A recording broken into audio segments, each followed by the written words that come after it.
Hello, everybody, and welcome. I am back again. My name is Seanin Friel. I am leading Sincerity Schools, CIC, and Sincerity Schools worldwide as we develop an education and child development model, which is transferable for global futures of ADHD children and teenagers. So that's me spiel over and done with. How are we all doing today? Right. So I didn't intend on being here today, but this is how things go now, where I get told, and here I am. So, I'm going to be taking you through the body mind connection, which is to self, others, in the world, learning naturally from within oneself. And we're going to focus specifically on the connection to self aspect in mainstream or currently functioning alternative schools. So, I'm presenting this today to be shared with teachers and educators who are active inside of the school systems currently, and you can apply then this information for the support of neurodivergent children in your facility. It seems like it's a very important and current topic at the minute, and it does require an awful lot of, navigating our own humility with regards to it because it is very, very fresh, this upsurge in neurodivergent children. And I feel that it is intentional and is very positive. And if we can start to see it from its positivity, then it can only be a good thing going forward, how we change as a result of it. Right. So I'm going to just go very quickly now to the presentation and take you through what today's focus is. Now, it shouldn't take me too long because I set myself up beforehand and I thought about it all, and I'm not very tech savvy, but I know what I'm at today. So the body-mind connection, self, others, in the world, supporting neurodivergent children to regulate in schools for long-term health, well-being, and happiness. I'm going to cover some of the elements of the body-mind connection that we've already looked at over the past number of weeks, because it does have multiple layers to it. It's not just a methodology for behavior, it's a methodology for well-being, health, and then consequently, because they go hand in hand, learning and development of children as well, right? So it's backed by neuroscience and integrates multiple different theories, but is beautifully practiced, beautifully workable when practiced regularly, which is why I'm doing this presentation today. So, not a problem, but a solution. Up to 70% of children with autism display traits of ADHD, and up to 60% of children with ADHD have traits of autism. There's much research being undertaken currently to suggest that autism, ADHD, and others are all entirely separate neurotypes and are not disorders or problems within an ordinary brain. An ordinary brain type does not exist. And scientific research is increasingly indicating this, which implies uniqueness and range even inside every neurotype itself. So within one neurotype, you still see uniqueness and range within that.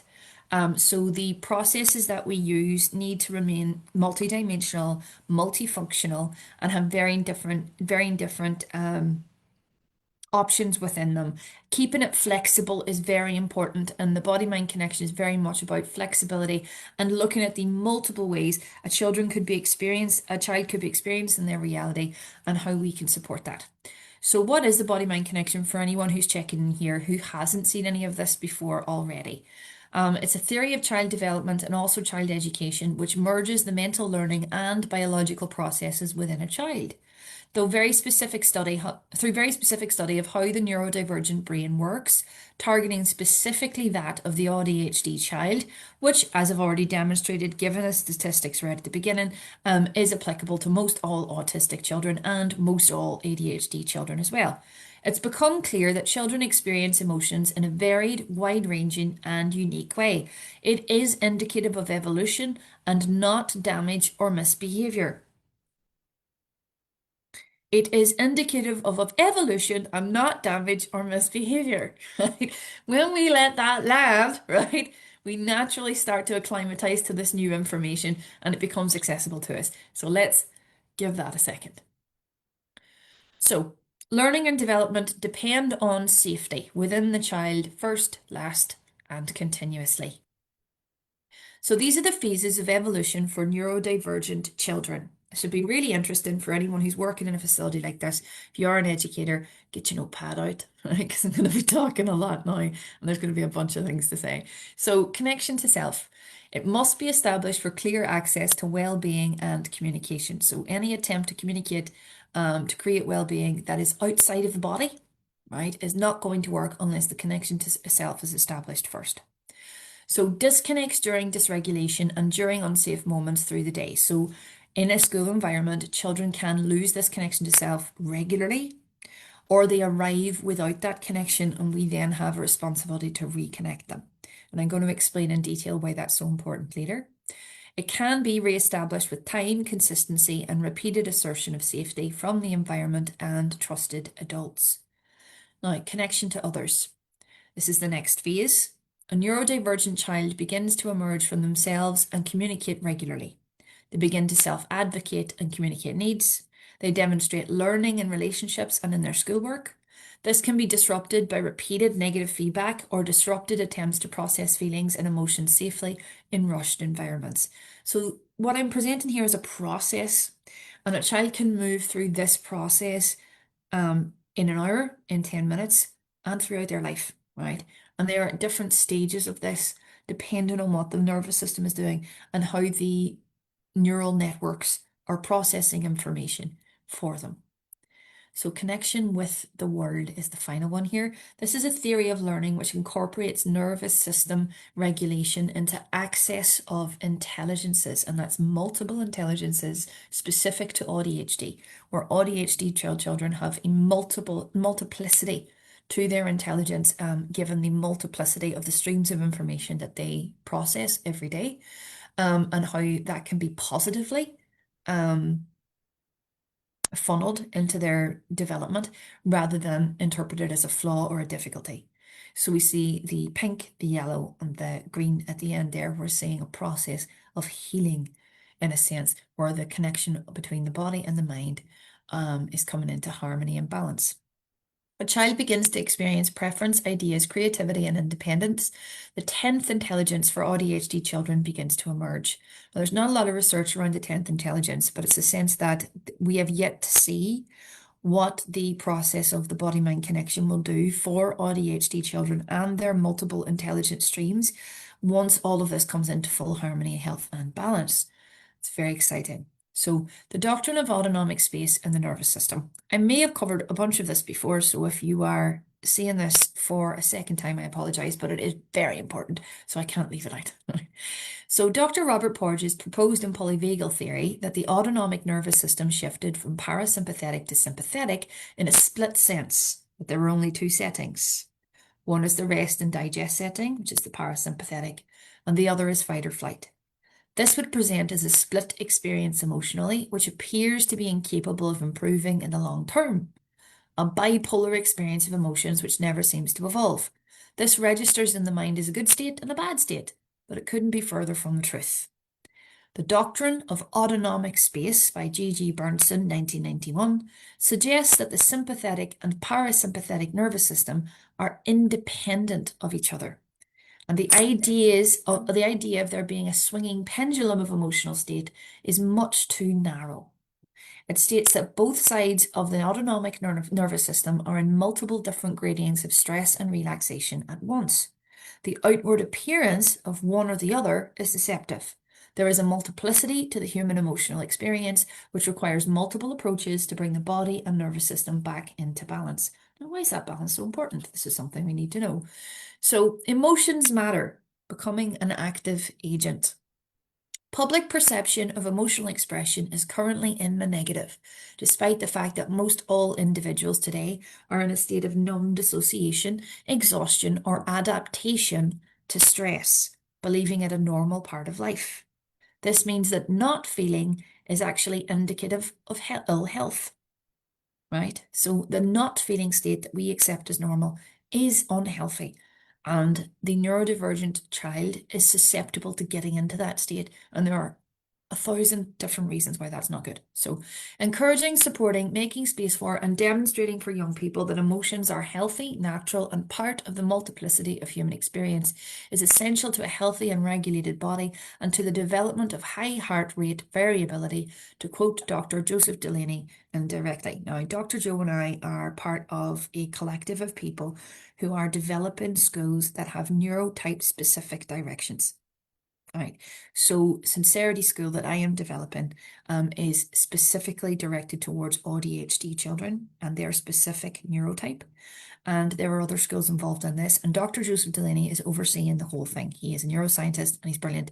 He's a wonderful man. So the autonomic nervous system responds to stress, which from Dr. Joe Delaney, as a SEND education consultant, is a process and not an experience. So stress is not just a stimulus or a response, but rather a process in which the individual is an active agent who can influence the impact of a stressor through behavioral, cognitive, and emotional strategies.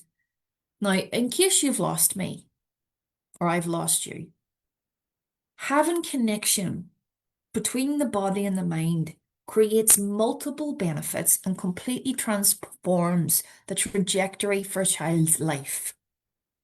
Continually returning them to a connected state and to a regulated state, or at least allowing for their variability to form at the very least, creates long-term health, well-being, and happiness to the extreme.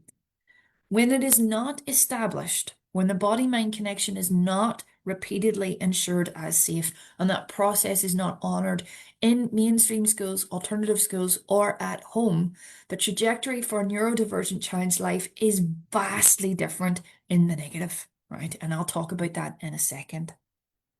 So the doctrine of autonomic space allows for multiple states of nervous system shifting to happen at once.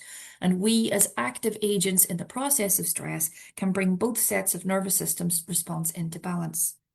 So how does the body connection theory work? It offers a timeline of evolution and positive change for every child, that they're acknowledging that they are in a process of development in the moment, in the week, and in the year. Connection to self, connection to others, and connection with the world. Some neurodivergent children stay in the first phase for years before evolving out into others. Some move through all three in an hour. It requires consistent, gentle, present, and respectful mirroring of emotional processing with clear and valid sense of safety and belonging, no matter the depth of their dysregulation. Connection is the cure. So the conflict of connection.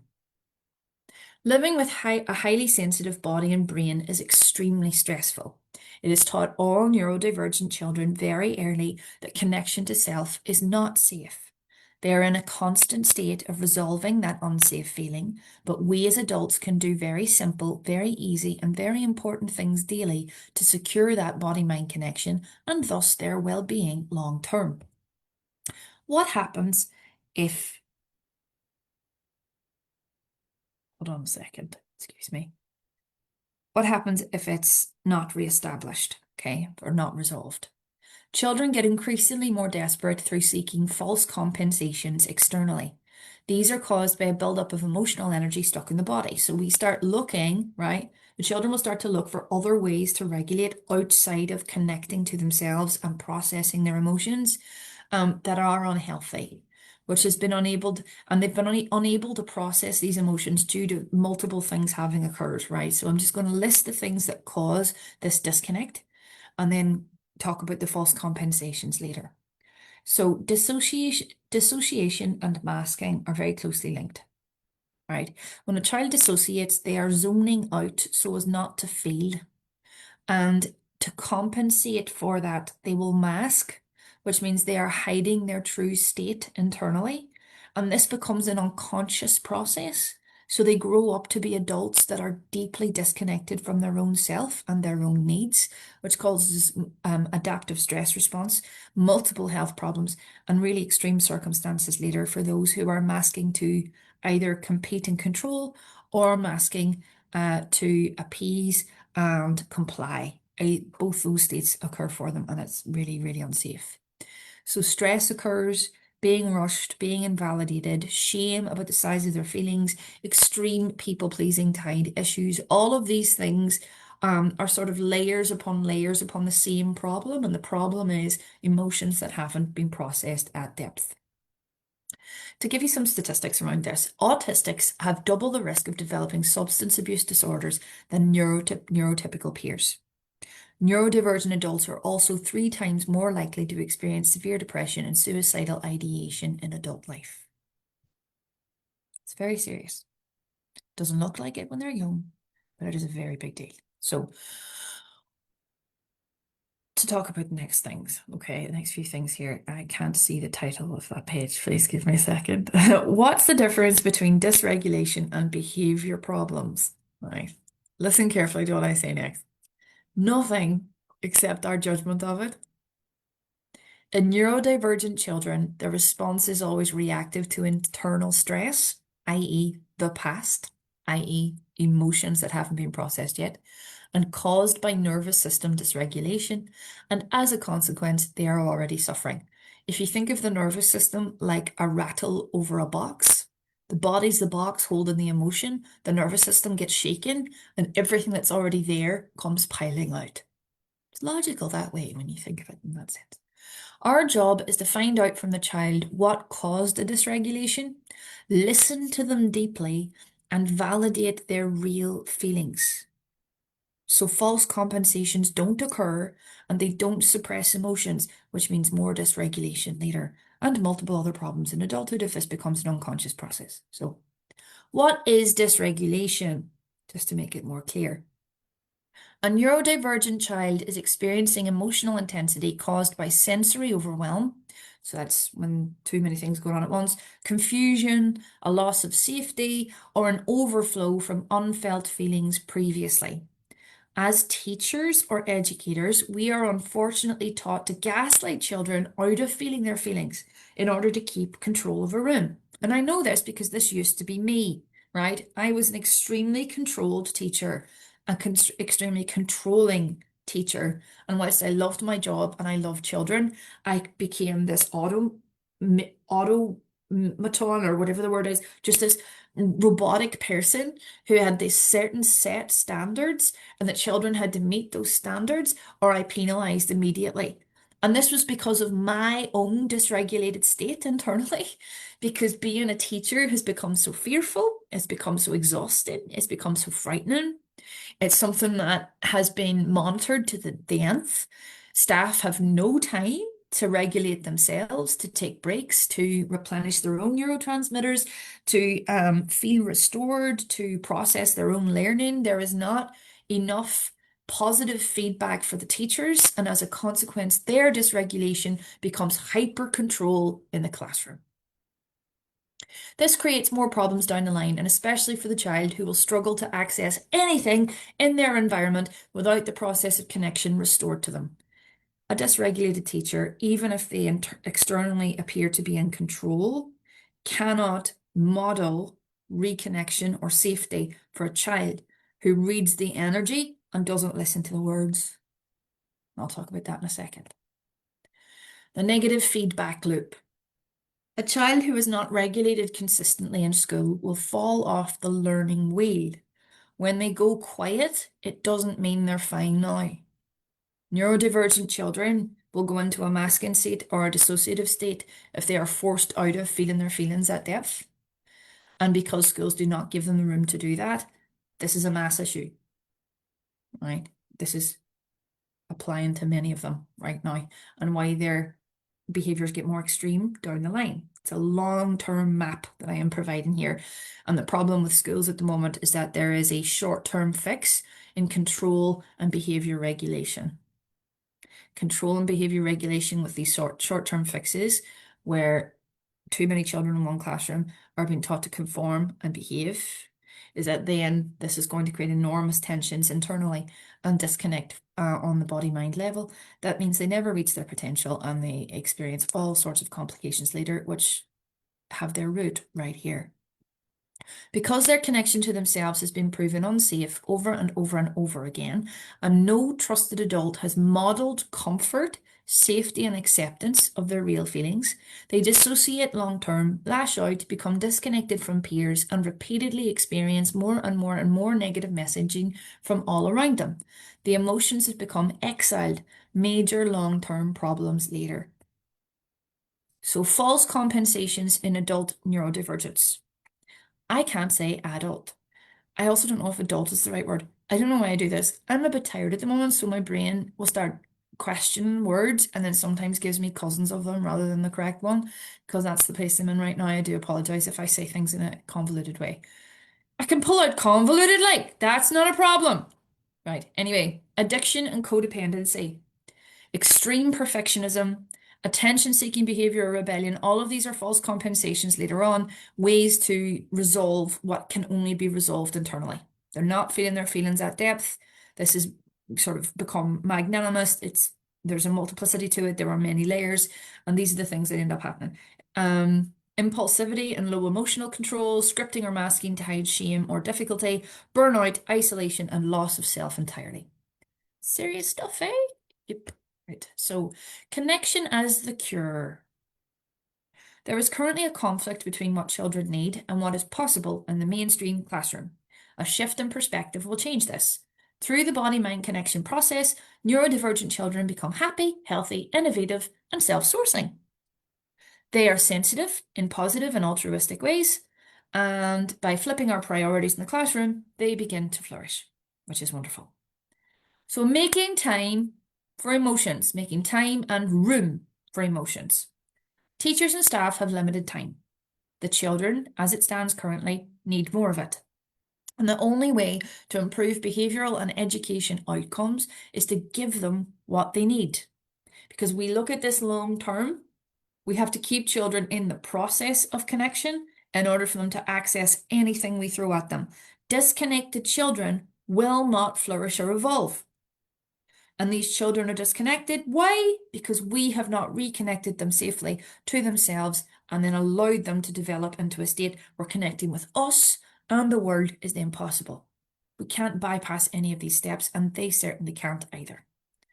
So looking with control will create more chaos later. So when I was a really dynamic and dogmatic teacher, I would look across the classroom and I'd be like, right, where are the opportunities for me to grab more control of these children? And I would take every single one. I was terrifying. Sporadically hilarious, the majority of the time, very scary. So that behavior was not okay, right? Neither for me nor for the children, right? And it created classrooms where loads of content was pouring out, things were appearing to be achieved. On a low level, the children were able to regurgitate what I gave them and mirror some of it.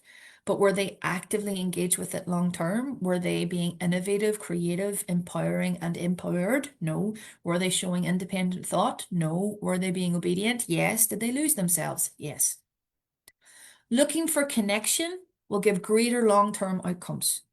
Give them time to reconnect with you and with themselves, and the whole trajectory of the classroom will transform. The teacher is trusted. The child trusts themselves. They're allowed to contribute. The teacher is allowed to contribute. We work together co-creatively. Learning will not happen in the same volume from the teacher. It's not 80% teacher and 20% child. It will then be about this beautiful, flowing, interactive space where learning happens within the child and within the teacher too, based upon relationship, reciprocity, and a sense of deep safety, where all neural pathways are open, all neurotransmitters are given room to replenish, and the child feels able to rest and connect and rest and connect with regularity through the day. Okay, the loop method. This is an example of something that can be used. Now, to remind the very top corner there, I have stated they mimic what we model, not what we say. So when we say things to children and we don't mean them, or our body's in a tense state, or we're passive aggressive or in conflict, or there's something within us that is resistant either to the child or to the process itself, it won't work. Right? We have to come with sincerity, pure openness, right? Resolves within that we do not have control of the outcome already, right? And it's not about the outcome, right? The very practice itself will Teach the child through your modeling of safety, validation, and respect of them, their own value. And slowly over time, for those depending on where their nervous system is in the evolution cycle, we'll start to see results. But again, not a short-term fix, because nothing when it comes to children should be. So 1, looking for connection. Validate, listen, validate again. So when they are expressing their feelings, let them know that they're okay and there's nothing wrong with what they're feeling. 2, give space, quiet, and repeat your intention. I want to understand so I can help you with these feelings. 3, name it. Let a child name the emotion they are experiencing. This depersonalizes whatever situation they got in that got them to this place. And the loop method is to help them regulate. It is also something that, if we look at it in the right way, we will start to understand behavior from a different perspective as well. So what may look like a behavior problem in a child is in fact a dysregulation issue, and we begin to offer the solutions rather than continually trying to attack them from the out, because it doesn't work externally. It's an internal thing. So name it. Let the child name the emotion they are experiencing. Model your comfort with the emotion, the situation, and with them, and make sure it's sincere. 4, reflect back at them what they have said and make sure you understood the way they need you to. 5, offer choice over the next steps. Do they need time alone to return to class or more time to talk?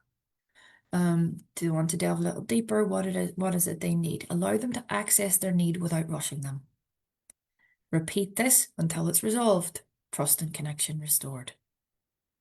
So it's validating feelings, naming them, depersonalizing the experience. Whatever it was that brought them there to the dysregulated state, they're now reconnected again and able to get on with their day. So more ideas for happier schools. Now, this is some of the stuff I'm going to look at in more detail over the coming weeks.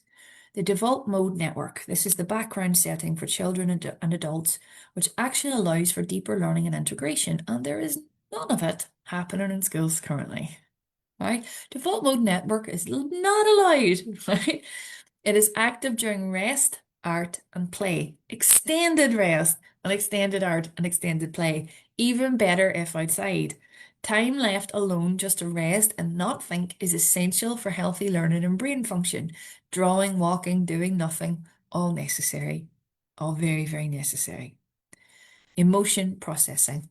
Allowing staff and students to reflect and express their own feelings healthily takes the weight off having to be robotic, in control, and perfect.